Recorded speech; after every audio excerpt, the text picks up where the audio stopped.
This is the dark story of a luxurious, prestigious, and one of the most successful car manufacturing brands in history. The story of innovation, success, passion, and destruction. Like every car enthusiast, Ferdinand once had the same love for vehicles and was immensely obsessed with manufacturing one of his own, thanks to this ultimate desire that led him to prison for 20 years. In this video, we're going to talk about the dark and disturbing, not-so-known success story of Porsche. Success is not an overnight deal for sure. It takes ages to become the person one once wished for when they were a little year old. Imagine being born in the Stone Age without access to modern conveniences like electricity and gas. Yet, despite the odds, you managed to create a revolutionary invention that changed the course of history: the hybrid electric vehicle. Won't it be highly commendable? Of course, you can't deny such an incredible innovation in those dark centuries when electricity was nothing but a luxury. Meet the highly technologized, explosively dedicated, and purely talented Ferdinand Porsche. Before the name of the automobile company, Porsche was his family's surname that they used to flaunt proudly. Even though he was his parents' third child, but due to the decease of his older brother, Ferdinand had to start working at an early age. His father was a master at repairing vehicle spare parts throughout the United States. He used to work at his father's mechanical store to meet his young age needs while studying at Imperial Polytechnical College in Reichenberg. Despite his subjects, electricity was the one that fascinated him the most. He always thought of diversifying this technology with more innovations of its products. However, due to continuous work, he left his study and his father's mechanical shop in between and moved to the electrical company Bella Erga & Co. in Vienna with someone's reference. At such time, Ferdinand was only 18, but to achieve his dream, he had to move to the new city. And so, during the first 5 years of working vigorously, the Porsche man got himself into the Vienna University of Technology, and he religiously completed his course whenever he had time to attend the live classes. Even though Ferdinand left his formal engineering education, this time he didn't look back and ensured his hard work paid him off well.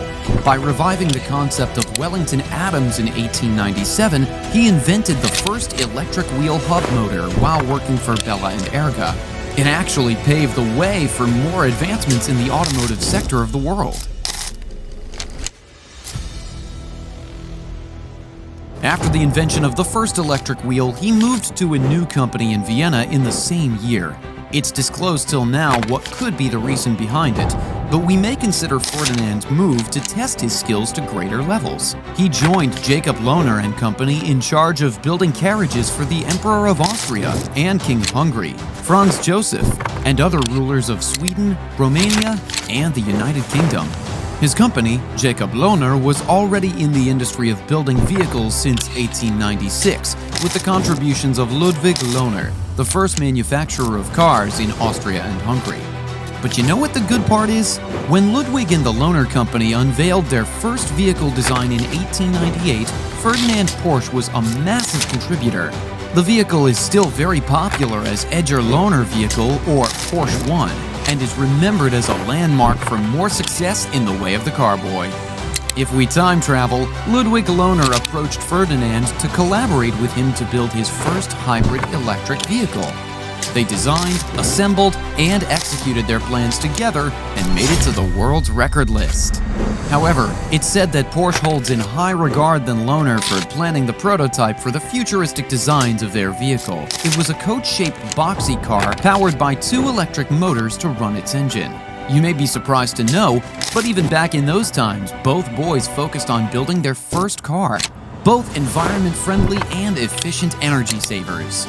The vehicle's flexibility was too futuristic for those times, and everyone was in extreme awe. The brilliance was by putting up the electric motors to the rear wheels. The Porsche would ultimately turn into a 4-wheel vehicle. Something with 2 functions at the same price was truly a shock for the common people, as such technological inventions were too rare at that moment. 4-wheel drive was not even a common concept in the automotive industry, thanks to Ferdinand's dedication, which made it possible.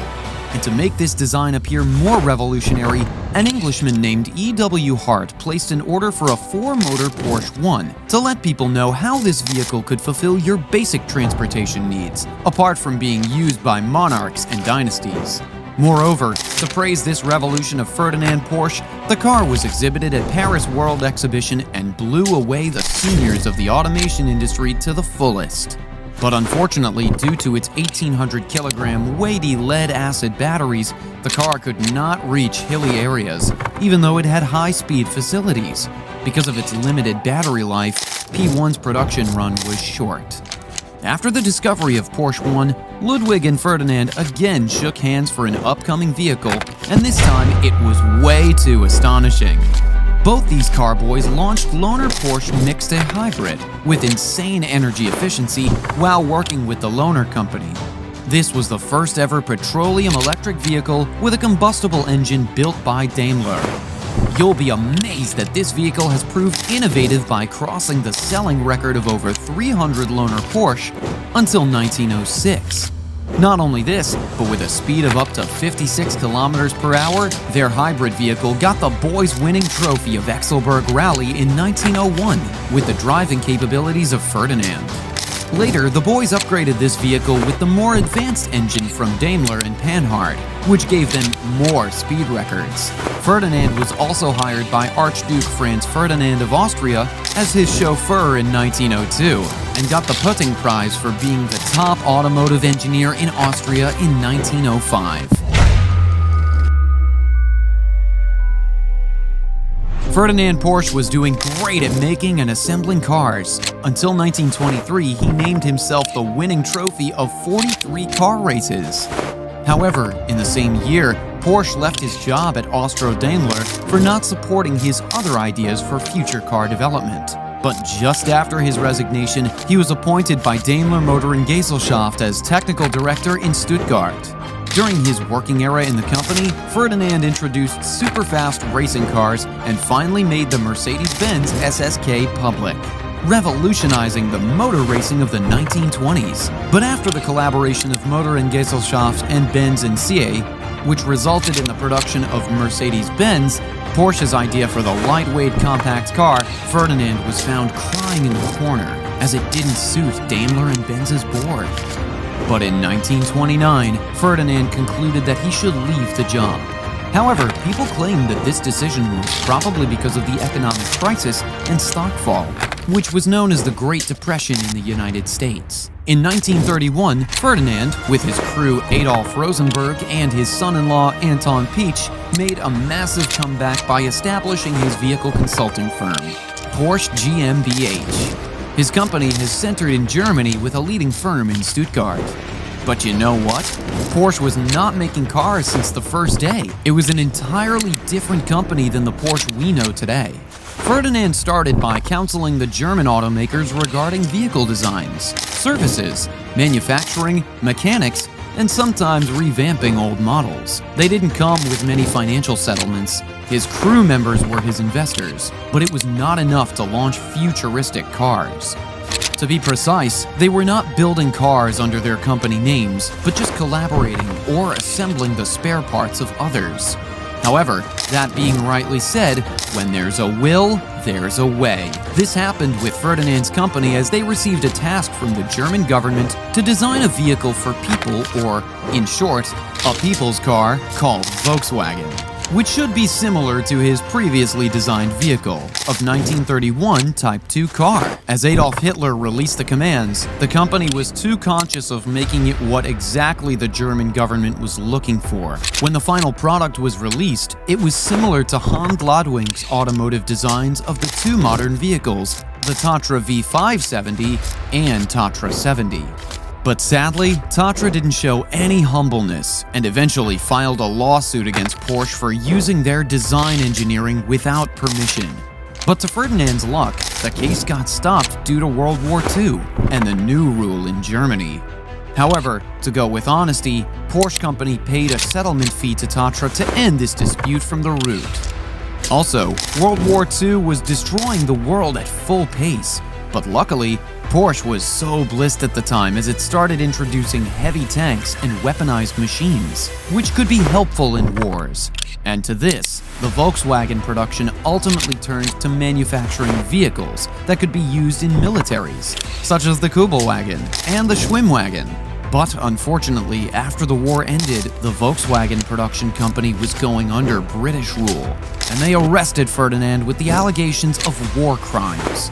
Nevertheless, what was happening couldn't be predicted because only Porsche knew what he had committed. But until his release from the 20-year-long painstaking imprisonment in 1947, his son Ferry Porsche had taken over the entire company.